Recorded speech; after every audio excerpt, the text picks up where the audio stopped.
आधुनिक डोगरी कविता को नया प्रगतिवादी मोड़ देने वाले दीनू भाई पंत डुग्गर के लोकप्रिय कवि माने जाते हैं। इनका जन्म 11 मई 1917 ईस्वी में उधमपुर जिले के पैंथल गांव में हुआ। 1944 में इन्होंने डोगरी संस्था की स्थापना संबंधी गतिविधियों में बढ़ चढ़कर हिस्सा लिया और मातृभाषा के गौरव को बढ़ाया। 23 मार्च 1992 को दिल का दौरा पड़ने की वजह से इनका देहांत हो गया।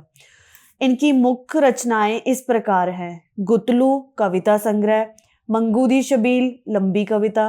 बीर गुलाब खंड काव्य, दादी ते मां कविता संग्रह, सरपंच नाटक, अयोध्या नाटक आदि है। दीनू भाई पंत की कविता मेरे देशे दा शलैपा मेरी अखी कन्नै दिख,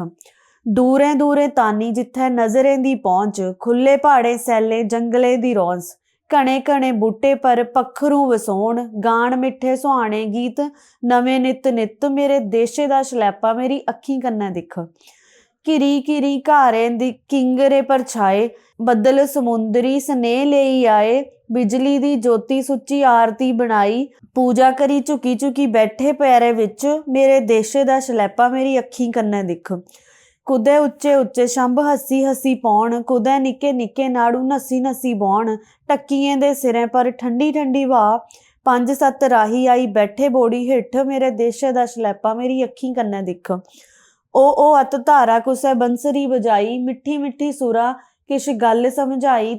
ताई पारे नाले भांख चन्ने आली आई, गूड़े प्रेमै दी मसूरता इंदे समा सिख, मेरे देशे दा शलैपा मेरी अखी कन्नै दिख, जन्मे दी भूमि एह मेरी प्यारी मां, कुस मुँह कन्नै न्याड़ लखां जस गा,